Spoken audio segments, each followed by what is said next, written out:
Queridos, graça e paz para todos, uma boa noite. Deus os bendiga, dando continuidade aí, amados, ao nosso estudo sobre a doutrina de Deus, né? Doutrina de Deus, ela é bem ampla, abrange vários aspectos, e nós entramos num deles que são, na verdade, tentativas, né, ou argumentos que tentam provar a existência de Deus. Terminamos semana passada um dos argumentos, né, que tentam provar a existência de Deus, que foi o argumento da criação, né, ou chamado também de ontológico. Hoje trataremos do segundo argumento, o teleológico, ou um argumento do desígnio. É interessante. Esse argumento é bem parecido com o primeiro, mas abre um pouco o leque de mais informações, mais, como que eu posso dizer, precisão em algumas criações de Deus, alguns detalhes bem interessantes. Antes de entrar nesses detalhes, eu quero ler o Salmo 19, versículo 1, que faz menção tanto dos céus como da terra. Diz assim: os céus declaram a glória de Deus e o firmamento anuncia a obra das suas mãos. Então, o céu, né, de glória, e firmamento, terra, obra das suas mãos. E essa palavra declaram, algumas versões diz proclamam, os céus proclamam, pregam, manifestam a glória de Deus. E é disso que nós vamos estar tratando, queridos, nesse argumento do desígnio, ou o argumento teleológico. Esse argumento parte aí do princípio que existe uma ordem no universo. Isso é fato. Isso é fato. Porém, queridos, algo organizado não existe sem um projetista. E esse projetista, obviamente, é Deus. Hoje em dia, fala-se muito sobre o chamado design inteligente, né? Existem muitas vozes, no meio da ciência aqui, nacional brasileira, que levantam essa bandeira dos meios científicos. Aqui no Brasil, por exemplo, temos o Marcos Eberlin e o Adalto Lourenço, o físico. Os dois são muito bons, queridos. São cristãos e são muito bons na defesa que eles fazem. São cristãos, homens de Deus, e eu aconselho, né, muitos vídeos dele. Hoje mesmo eu estava vendo um do Marcos Eberlin, muito bom. A voz dele é meio chatinha, mas o conteúdo é bom. O Adalto Lourenço, ele tem uma voz mais possante, mais de aí, pregador eloquente. E ele é muito convincente, os argumentos dele são muito bons na defesa aí do chamado criacionismo, né, que está interligado ao chamado design inteligente. Abrindo aspas, é bom enfatizar, queridos, que hoje em dia, no meio científico, existem muitos criacionistas que creem que tudo veio das obras de uma mente brilhante, de um ser onipotente, onipresente, onisciente, mas que não são crentes. Pessoas que levantam a bandeira do criacionismo, mas é chamado criacionismo científico, porque tem o criacionismo bíblico, defendido pelos cristãos, e tem o criacionismo científico defendido por muitos cientistas. Ou seja, eles creem que há um criador, mas não querem nada com esse criador. Resumindo aí, é, eles estão na mesma categoria que os demônios, né? Lá de Tiago 2,9, quando o próprio Tiago faz uma pergunta retórica: crês tu que há um só Deus? Aí ele responde: os demônios também creem e estremecem. Então não é o fato de alguém crer que tudo foi criado pelas mãos de Deus que essa pessoa é salva, lavada e remida no sangue de Jesus. É bom deixar isso bem claro, que você pode se deparar, né, com pessoas assim. E partindo aí do pressuposto desse criacionismo, né, nós vemos que a criação, tudo que foi criado, nós vemos o quê, queridos? Formosura. Tudo que foi criado, tanto nos céus como na terra, nós vemos beleza, nós vemos sincronismo. E isso revela claramente para qualquer um, né, que existe um ser brilhante, poderoso.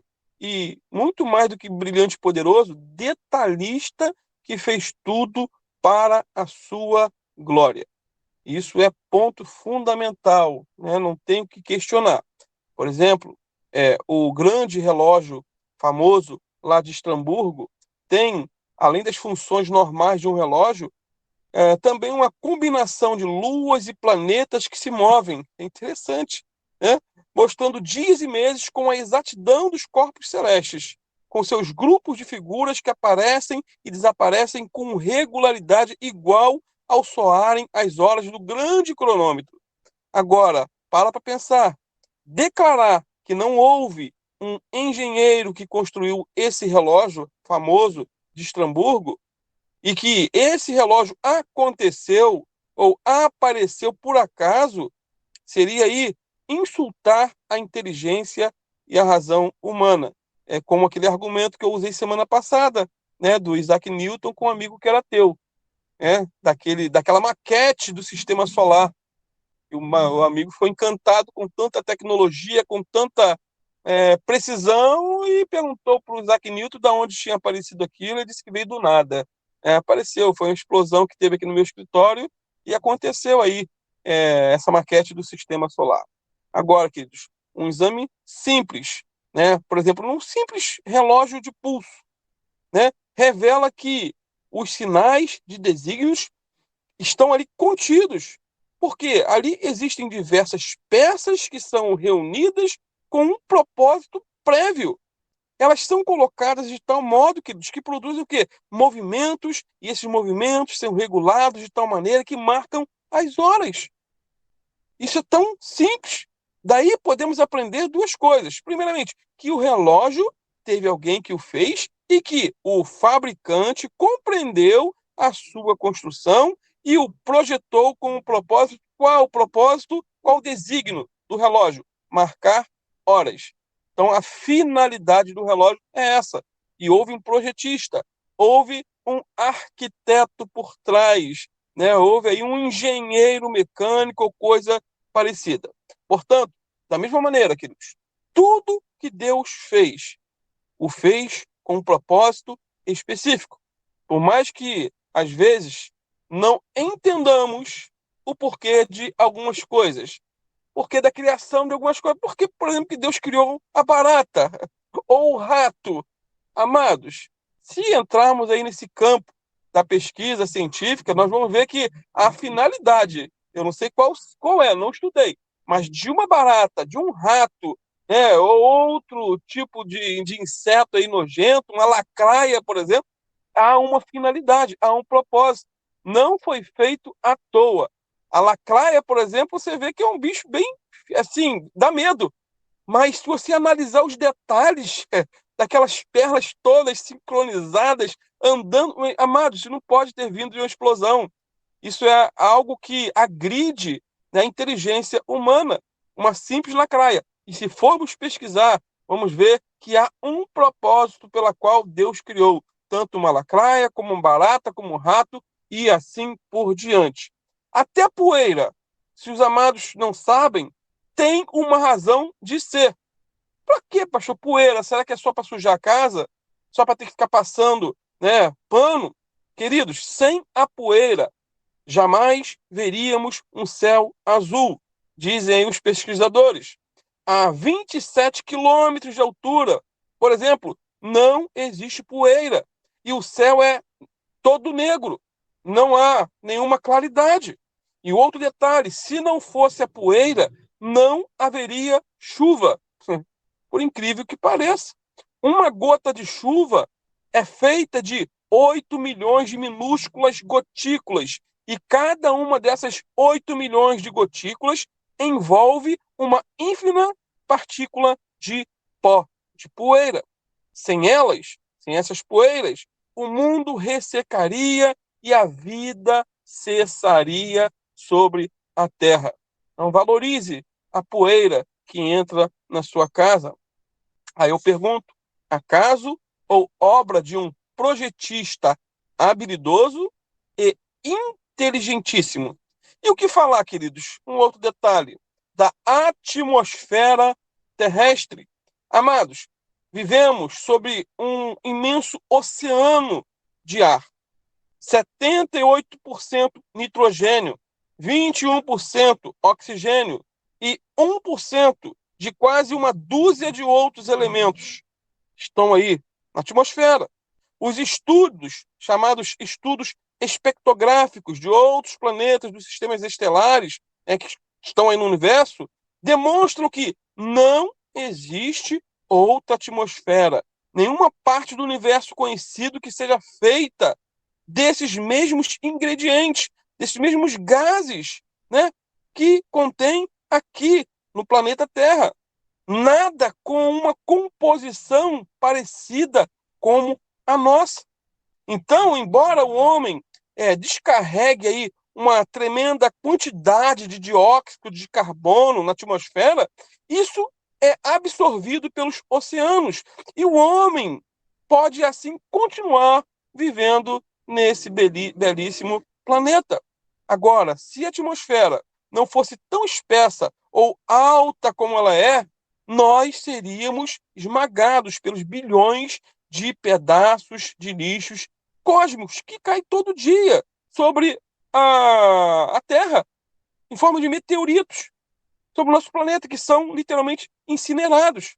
Agora, por trás dessa máquina fantástica do nosso planeta, podemos dizer, está a mão do Deus onipotente. Ele não apenas criou, queridos, tudo isso que eu tenho falado, ele está presente conosco.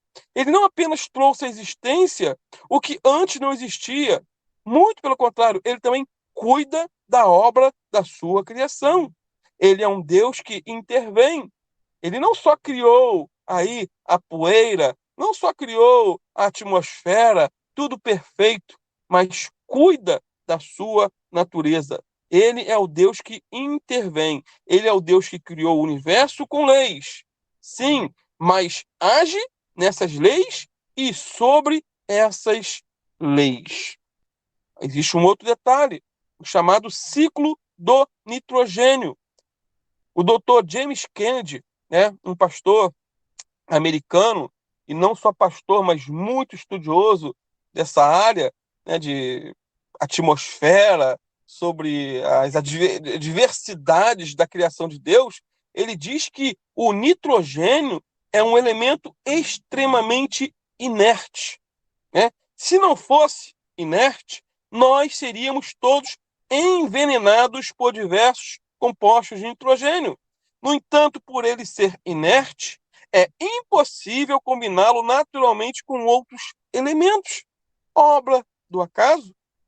E mais, o nitrogênio, segundo o Dr. James Kennedy, é de vital importância para as plantas sobre a Terra. Como é que Deus faz aí uma pergunta para transferir o nitrogênio do ar para o solo? Diz esse doutor James Kennedy que ele usa os relâmpagos. Incrível, a gente vê o relâmpago, dá medo, dá pavor, tem gente que tem toda uma cerimônia, muito cuidado, mas olha a utilidade dos relâmpagos. Cerca de 100 mil raios ferem o solo diariamente, criando anualmente 100 milhões de toneladas de nitrogênio útil como alimento para as plantas. Ou seja, sem os raios não haveria planta, sem planta não haveria alimento, sem alimento não haveria homem, e todos nós nem estaríamos aqui. Portanto, o papel, queridos, da ciência, o papel do cientista, né, não é buscar provas contra a existência de Deus, mas conhecer os mistérios da criação de Deus. A ciência verdadeira, né, ela não é especulativa, ela busca a sabedoria de Deus, que está declarada, como disse o Salmo 19:1, na criação de Deus. A ciência verdadeira prova, comprova e aprova o fato inequívoco de que as leis da natureza perfeitas, harmônicas, sublimes, não podem ser fruto do acaso. Tudo foi feito com um desígnio, uma missão, uma finalidade. Até porque O caos não gera ordem. O acaso não produz leis exatas. A fé em Deus, queridos, não é irracional, mas supra-racional. Por isso, ainda que a ciência não consiga dar-nos aí todas as explicações, nós cremos pela fé que o universo foi criado por Deus, pela palavra de Deus, como está descrita em Hebreus 11, versículo 3, quando diz que pela fé entendemos que os mundos pela palavra de Deus foram criados, de maneira que aquilo que se vê não foi feito do que é aparente. Sendo assim, não tem como negar que tudo no universo tem um sentido. Tudo que Deus criou tem um propósito. Cada obra da criação tem um ministério a cumprir, uma função a realizar. Deus é o supremo legislador e, ao criar todas as coisas, ele estabeleceu leis que deveriam reger a obra da sua criação. Ou seja, Deus é organizado. Ele não criou a terra para ser um caos. Toda a criação proclama a glória de Deus. Quer mais um exemplo? A inclinação do eixo da terra. Inclinação do eixo da Terra. Nenhum outro planeta, né, do universo ou do sistema solar tem o seu eixo inclinado como o nosso. 23 graus. E esse ângulo dá condições para que todas as partes da Terra sejam lentamente atingidas pelos raios solares. É como um frango que está sendo aí assado numa churrasqueira, naquela televisão de cachorro, né? Que fica rodando e ele vai assando por inteiro. E se não houvesse essa inclinação, queridos, os polos acumulariam uma imensa massa de gelo e as partes centrais seriam quentes demais e inabitáveis. Então, há um projetista.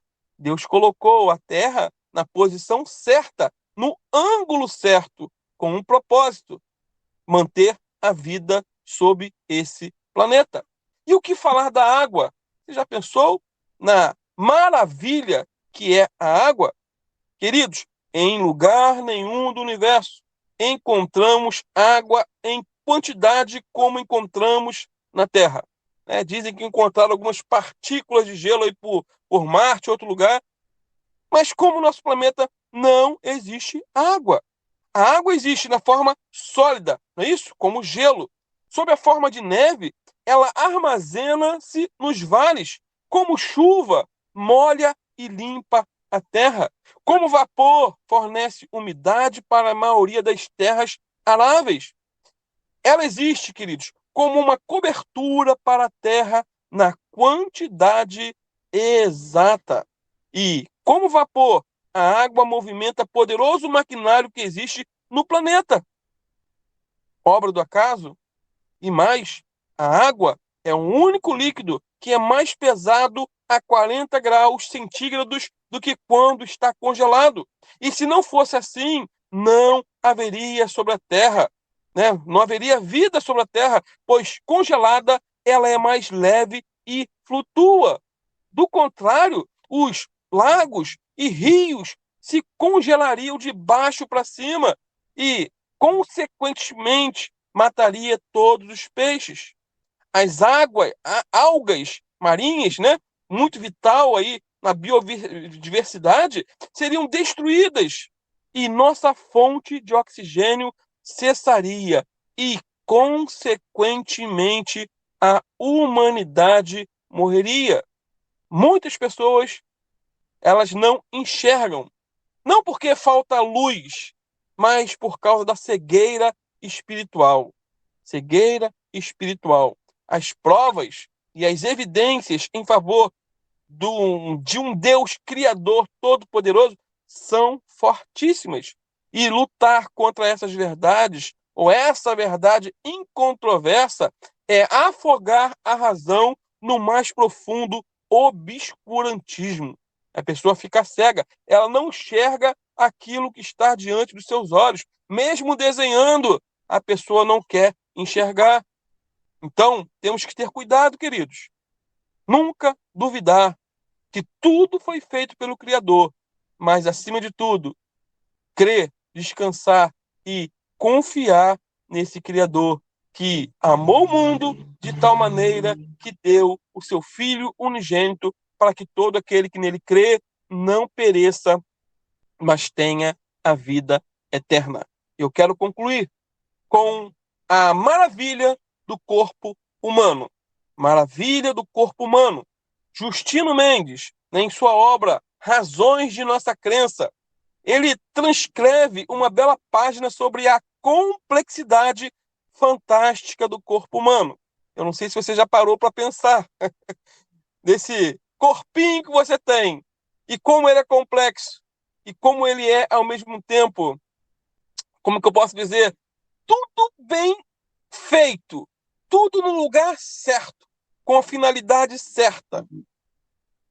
Poucos homens, diz Justino Mendes, há que façam ideia da fábrica grandiosa, exata e engenhosamente ramificada, representada pelo corpo humano. Aí nós temos o gabinete do diretor, ou melhor, o cérebro. Para as diferentes funções do estabelecimento, acham-se na direção geral repartições interiores que trabalham continuamente na mais perfeita união de vistas com o objetivo, com o diretório central, né, com o cérebro. Um grosso cabo, né, a medula espinhal, com um sem número de ramificações, os nervos, transmitem como uma rede telegráfica as ordens da administração para as diferentes estações, isto é, os órgãos do corpo humano. Aí temos também duas estações telefônicas, ou seja, os ouvidos, que através da linha do nervo auditivo despacham as impressões sonoras para a grande central situada no cérebro. Estão presentes nos ouvidos, num espaço de menos de 1 polegada cúbica, 24 mil filamentos nervosos capazes de aprender 12 oitavas. Nossos melhores pianos, diz o autor, com seu volume enorme, não comportam mais de 6,5. Depois temos o aparelho fotográfico da vista, que não precisa senão de uma única chapa sensível para estabelecer um número ilimitado de retratos, sempre novos, primando nas cores deslumbrantes do original. Além de que, cada chapa é remetida instantaneamente à central óptica do cérebro e conservada num escaninho especial, podendo ser reproduzida a qualquer instante. Depois, temos dois laboratórios de análise química, o olfato e o paladar.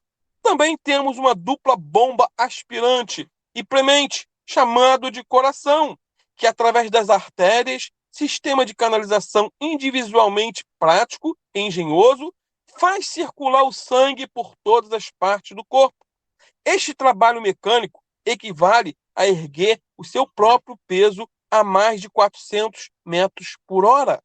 Depois, temos o sistema de filtração automática chamado de rins e também pele. Temos também a grande instalação calorífica central, que é o aparelho digestivo, o qual, com perda mínima de combustível, irradia calor constante por todo o organismo, expelindo por meio dos pulmões os gases nocivos. Temos também uma serraria e uma máquina de trituração, o óbvio, os nossos dentes, que corta e esmiuça o material de que se nutre esse aparelho de combustão, o aparelho digestivo. Depois temos um autômato musical chamado de laringe, que é um maravilhoso órgão em miniatura, onde os pulmões, traqueia e cordas vocais representam as peças correspondentes a foles e tubos, instrumentos suscetíveis de infinitos timbres, tonalidades e nuances melódicas. Ainda temos o esqueleto e sistema muscular, uma construção ideal de alavancas e transmissores. Principalmente na construção dos ossos, vemos utilizadas magistralmente as últimas conquistas da engenharia mais moderna. Eis a obra-prima do corpo humano. Será que alguém é capaz de negar que por aqui andou a mão do Mestre? Fica essa pergunta no ar. E semana que vem estaremos falando um pouco mais sobre esse argumento do desígnio, obra do acaso ou uma mente brilhante e inteligente que amou o mundo de tal maneira que enviou seu filho Jesus. Foi ele que criou todas as coisas. Amém, queridos? Que Deus abençoe. Uma boa noite. Guarde essa palavra no teu coração. O Deus que você serve, o Deus que você ama e adora. Ele é o Criador, ele é o sustentador, ele é aquele que, além de ser todo-poderoso, é um Deus amoroso, um Deus perdoador, um Deus da segunda oportunidade. Talvez você esteja aí ouvindo essa mensagem, mas com o coração sangrando por alguma queda, algum tropeço, algum problema. Quem não tem os seus problemas? Mas olhe para a cruz e lá veja Jesus sofrendo, morrendo em teu lugar, derramando seu precioso sangue para te purificar, justificar e te dar garantia de perdão se houver um verdadeiro arrependimento e desejo de mudança e abandono de tudo aquilo que entristece ao Espírito Santo de Deus. Pai amado, em nome de Jesus te louvamos, Senhor, por mais essa oportunidade de estarmos juntos, Senhor, mesmo de maneira remota, online, nós te louvamos, Senhor, porque essa ferramenta aproxima, em certo sentido, as nossas vozes, os ouvidos, Senhor. Toma a vida de cada um em tuas mãos, que possamos, Senhor, atentar para esses argumentos, não para aumentar nossa fé, porque conhecendo ou não esses argumentos, nós cremos em Ti, Senhor, porque o Senhor mudou a nossa vida, transformou a nossa vida. Mas, independente desses argumentos, queremos continuar depositando a nossa fé única e exclusiva em Jesus como Senhor, Salvador, Mestre, Doutor, aquele que nos cura, que nos sara, que nos levanta, que nos perdoa. Fica conosco, Senhor, renova nossas forças, Senhor, nessa noite. Que, se for da tua vontade, Pai, possamos estar amanhã, mais uma vez, de pé, para glorificar o teu nome, Senhor. Como diz a tua palavra, quer façais, quer comais, quer bebais, ou façais qualquer outra coisa, façais tudo para a glória de Deus. Assim queremos viver para a tua glória, em nome do teu Filho Jesus. Amém, queridos?